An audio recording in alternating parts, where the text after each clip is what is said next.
오늘의 말씀은 사무엘상 2장 22절에서 36절까지의 말씀입니다.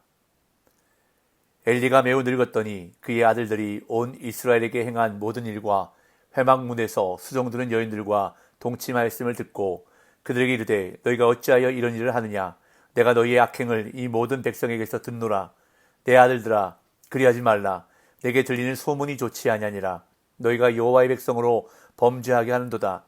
사람이 사람에게 범죄하면 하나님이 심판하시려니와 만일 사람이 여호와께 범죄하면 누가 그를 위하여 간구하겠느냐 하되 그들이 자기 아버지의 말을 듣지 아니하였으니 이는 여호와께서 그들을 죽이기로 뜻하셨음이더라. 아이 사무엘이 점점 자라매 여호와와 사람들에게 은총을 더욱 받더라. 하나님의 사람이 엘리에게 와서 그에게 이르되 여호와의 말씀에 너희 조상의 집이 애굽에서 바로의 집에 속하였을 때에 내가 그들에게 나타나지 아니하였느냐.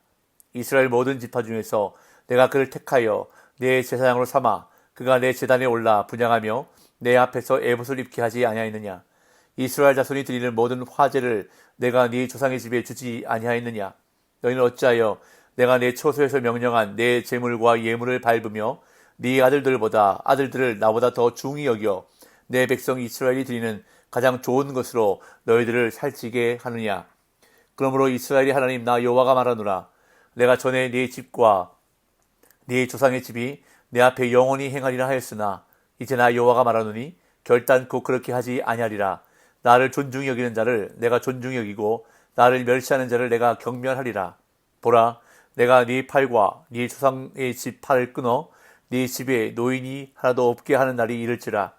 이스라엘에게 모든 복을 내리는 중에 너는 내 초소의 환난을 볼 것이요 네 집에 영원토록 노인이 없을 것이며 내 제단에서 내가 끊어버리지 아니할 네 사람이 네 눈을 쇠잔하게 하고 네 마음을 슬프게 할 것이요 네 집에서 출산되는 모든 자가 젊어서 죽으리라. 네 두 아들 홈니와 비나스가 한날에 죽으리니 그 둘이 당할 그 일이 내게 표징이 되리라. 내가 나를 위하여 충실한 제사장을 일으키리니 그 사람은 내 마음 내 뜻대로 행할 것이라. 내가 그를 위하여 견고한 집을 세우리니 그가 나의 기름 부음을 받은 자 앞에서 영구히 행하리라. 그리고 네 집에 남은 사람이 각기 와서 은 한 조각과 떡 한 덩이를 위하여 그에게 엎드려 이르되 청하노니 내게 제사장의 직분 하나를 맡겨 내게 떡 조각을 먹게 하소서 하리라 하셨다 하니라. 아멘. 어제 본문에서 엘리의 두 아들인 제사장 홈니와 비나스가 심각한 죄를 짓는 모습이 언급되었습니다. 이들은 제사장이면서도 하나님께 드리는 제사를 함부로 여겼습니다. 율법을 무시하고 하나님께 드리는 제물을 마음대로 갈취했습니다. 심지어는 제사를 드리기도 전에 기름을 태우지 않은 고기를 내놓으라고 강요했습니다. 그래서 어제 본문 12절에서 이들을 가리켜 엘리의 아들들은 행실이 나빠 여호와를 알지 못했다 하고 평가했습니다. 종교적인 측면뿐 아니라 사회적이고 윤리적인 측면까지 아울러서 그들의 행실은 나빴고 하나님을 경외하는 마음, 하나님을 두려워하는 마음이 조금 더 없었다는 것입니다. 그들은 하나님께 드리는 제사를 멸시함으로 하나님을 멸시하는 큰 죄를 저질렀던 것입니다. 결국 하나님은 엘리 집안에 심판을 예고하십니다. 그의 집안은 하나님이 특별히 선택해 세우신 제사장 가문이었지만 결국 하나님이 버리실 수밖에 없을 정도로 악한 길로 치달았기 때문에 오늘 본문에서 하나님은 엘리 집안을 향해 심판을 선언하십니다. 엘리는 어느 날 아들들이 하나님의 제사를 멸시하고 제물을 강탈한 것과 회막 문에서 수종드는 여인들과 동침했다는 것을 전해 들었습니다. 22절. 엘리가 매우 늙었더니 그의 아들들이 온 이스라엘에게 행한 모든 일과 회막 문에서 수종드는 여인들과 동침하였음을 듣고. 오늘 본문은 엘리가 매우 늙었더니라는 설명으로 시작하고 있습니다. 이것은 바로 앞구절에서 사무엘은 여호와 앞에서 자라니라 라는 설명과 뚜렷이 대조를 이루면서 엘리 가정이 쇠락해 가는 모습을 떠올리게 하는 역할을 하고 있습니다. 더불어 엘리가 나이 들어 쇠약해 있음을 나타내는 동시에 영적으로 매우 무디어져 있음을 나타내고 있습니다. 실제로 엘리는 아들들의 행악이 오랫동안 지속되었음에도 알지 못했습니다.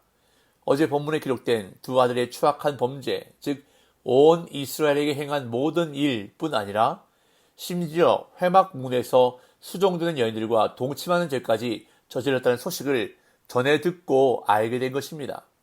모든 백성이 다 알고 있는 사실을 소문을 듣고 뒤늦게 알았으니 엘리가 얼마나 영적으로 둔감했던가를 짐작할 수가 있습니다. 여기서 수종드는 여인들은 구약에서 이것과 출애굽기 38장 8절에만 등장하는데 이들이 구체적으로 누구였는지는 알 수가 없습니다. 그저 허드렛 일을 하는 사람들이었는지 아니면 여성 예언자들이었는지는 분명하지 않습니다. 어쨌든 제사장인 엘리의 아들들이 이러한 여성들과 성적인 관계를 맺었다는 것은 도저히 이해할 수 없는 범죄인 것만은 틀림이 없습니다. 그런데 이 모든 악한 일을 들은 아버지 엘리의 반응을 보십시오. 너희가 어찌하여 이런 일을 하느냐라고 말합니다. 23절에서 25절. 그들에게 이르되 너희가 어찌하여 이런 일을 하느냐. 내가 너희의 악행을 이 모든 백성에게서 듣노라. 내 아들들아 그리하지 말라. 내게 들리는 소문이 좋지 아니하니라. 너희가 여호와의 백성으로 범죄하게 하는도다. 사람이 사람에게 범죄하면 하나님이 심판하시려니와 만일 사람이 여호와께 범죄하면 누가 그를 위하여 간구하겠느냐 하되 그들이 자기 아버지의 말을 듣지 아니하였으니 이는 여호와께서 그들을 죽이기로 뜻하셨음이더라. 엘리는 아들들의 불신앙을 책망하지 않았습니다.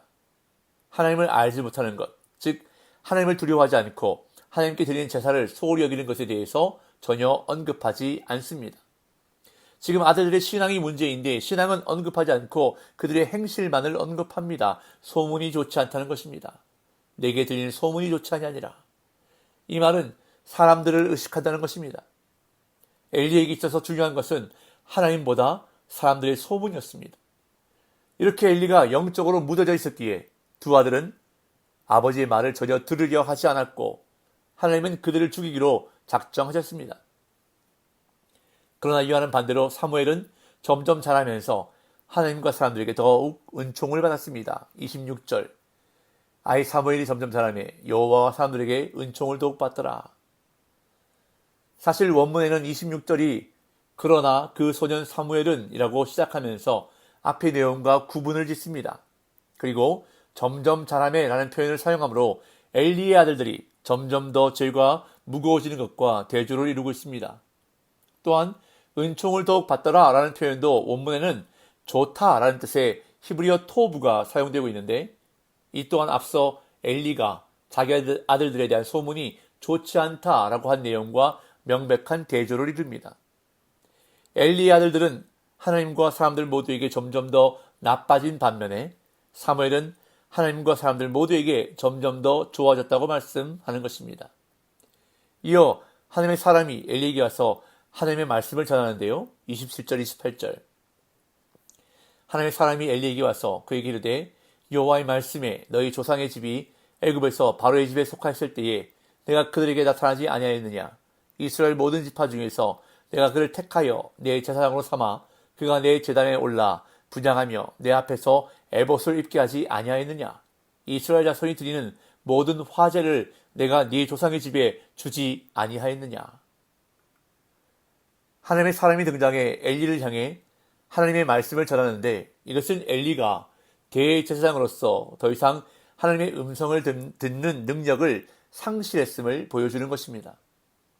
하나님은 엘리 집안의 악행을 낱낱이 지적하십니다. 하나님께서 이스라엘의 모든 지파 가운데 아론과 그의 자손들을 택하셔서 제사장으로 삼으셨습니다. 엘리와 그의 아들들 역시 아론의 후손이었기에 제사장의 특권을 누렸던 것입니다. 그렇기 때문에 제사장으로서 주어진 사명도 당연히 잘 감당해야 했습니다. 그러나 엘리의 아들들은 하나님께 드리는 제사와 제물을 업신여겼고 엘리는 그 아들들을 하나님보다 더 중히 여겼습니다. 29절 30절. 너희는 어찌하여 내가 내 초소에서 명령한 내 제물과 예물을 밟으며 네 아들들을 나보다 더 중히 여겨 내 백성 이스라엘이 드리는 가장 좋은 것으로 너희들을 살찌게 하느냐. 그러므로 이스라엘의 하나님 나 여호와가 말하노라. 내가 전에 네 집과 네 조상의 집이 내 앞에 영원히 행하리라 하였으나 이제 나 여호와가 말하노니 결단코 그렇게 하지 아니하리라. 나를 존중히 여기는 자를 내가 존중히 여기고 나를 멸시하는 자를 내가 경멸하리라. 29절에서 제물과 예물을 밟았다는 것은 어제 본문에서 언급한 희생 제물과 관련해 저지른 그들의 죄를 가리킵니다. 엘리는 아들들의 악행을 적극적으로 막지 않았습니다. 그리고 어떠한 징계도 내리지 않았습니다. 이 하나님은 엘리에게 네 아들들을 나보다 더 중히 여겼다고 말씀하십니다. 결국 하나님은 엘리의 조상에게 주신 약속을 처리하겠다고 선언하십니다. 분명 하나님은 영원한 약속을 아론의 집에 주셨지만 하나님을 존중히 여기지 않고 멸시함으로 엘리의 집안에 저주의 심판이 선언된 것입니다. 31절에서 34절. 보라, 내가 네 팔과 네 조상의 집 팔을 끊어 네 집에 노인이 하나도 없게 하는 날이 이를지라. 이스라엘에게 모든 복을 내리는 중에 너는 내 초소의 환난을 볼 것이요 네 집에 영원토록 노인이 없을 것이며 내 재단에서 내가 끊어버리지 아니할 네 사람이 네 눈을 쇠잔하게 하고 네 마음을 슬프게 할 것이요 네 집에서 출산되는 모든 자가 젊어서 죽으리라. 네 두 아들 홈리와 비나스가 한날에 죽으리니 그 둘이 당할 그 일이 네게 표징이 되리라. 하나님은 엘리 집안의 제사장직 지위를 폐하실 것을 선언하십니다. 팔은 전통을 대대로 이어가는 것을 상징합니다. 따라서 엘리 집안의 그 전통이 끊어질 것이고 후대에 전수할 수 있을 정도로 오래 사는 사람이 사라질 것임을, 노인이 하나도 없게 하실 것임을 선언하십니다. 그에 대한 표징으로 엘리의 두 아들 홈리와 비나스가 한날에 죽게 될 것이라고 말씀합니다. 이렇게 엘리 가문의 제사장 직분을 박탈하시고 대신 충실한 제사장을 일으키겠다고 선언하십니다. 그리고 엘리 집안의 후손들은 새로 세워진 제사장에게 직무를 구걸하게 될 것이다 라고 말씀합니다. 35절 36절. 내가 나를 위하여 충실한 제사장을 일으키리니 그 사람은 내 마음 내 뜻대로 행할 것이라.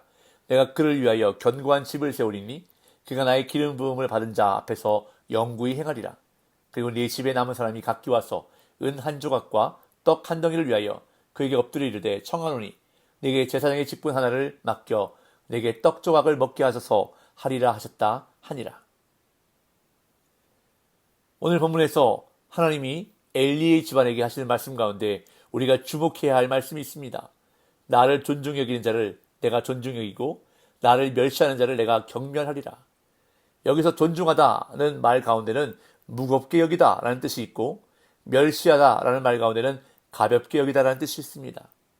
그렇다면 나는 하나님을, 하나님의 말씀을, 하나님께 드리는 예배를 무겁게 중요하게 여기고 있습니까? 아니면 가볍게 여기고 있습니까? 내가 무겁게 여기면 하나님도 나를 무겁게 여기시고 내가 가볍게 여기면 하나님도 나를 가볍게 여기신다는 말씀을 기억하며 하나님의 말씀을, 하나님께 드리는 예배를 그 무엇보다 가장 무겁게 중요하게 여기며 살아가는 저와 여러분들 되시기를 예수님의 이름으로 축복합니다.